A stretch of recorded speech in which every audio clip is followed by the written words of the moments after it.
What a strange creature. Let's open you up and see your beginning. Discarded Beasts, File 1, Phobia. The following story is a work of fiction. Any similarities to real-life individuals are pure coincidence. Exsanguination, noun, pronounced exsanguination, is defined as 1. The action or process of draining a person, animal, or organ of blood. 2. The removal of blood from an organ. 3. The now illegal tradition formerly carried out by the Nashley government before the QK regiment was elected. A tall witch by the name of Cleta laid upon her bed soundly asleep. She was dreaming of a time when she was younger, of a visit to the hospital that took far longer than usual. Without much else to do, she ended up reading through a dictionary in order to look for an unknown word she had heard earlier that day, reading each and every word along the way. As she turned the page, she heard the clink of ceramic upon a hard wooden table. She looked to her left to see the source of the sound, but before she could, she found herself awakening. Cleta took a moment to look around, quickly understanding that what she had just experienced was probably just a dream. She set her hand upon her chest as her heart beat a mile a minute from the adrenaline. Waiting and listening, she attempted to calm her mind amongst the utter blackness which encompassed her attic.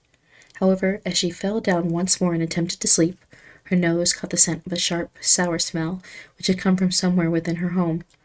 Sitting back up, she attempted to locate the source of the scent, but had no luck in doing so.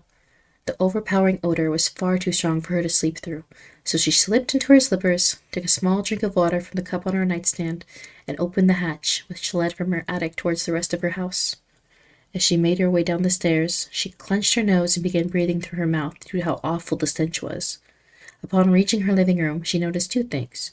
She had left her window open, the smell seemingly coming from outside. Cleta stepped towards the window, peering out and looking around for the source of the scent. Then, sitting underneath her window at the base of her well, she found it.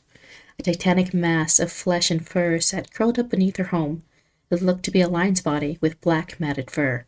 Its long neck was resting inside her well, drinking the little water she had left. Cleta quickly brought her head back inside the window, her thus far blank face finally changing to a new emotion, though only she knew what it was. She quickly made her way back towards the center of her house, mentally preparing herself for what would soon be coming. However, as Cleta silently walked through the night, she felt something wet upon her foot. Soaking into her slippers, before she had the chance to react, her momentum sent her off her feet and onto the ground. A loud crash emanated from the sound of her body hitting the ground. She fearfully looked around the moonlit room as she waited for the response from the creature, but none came. Relieved, Cleta let out a loud sigh, which instantly alerted the creature to her exact location.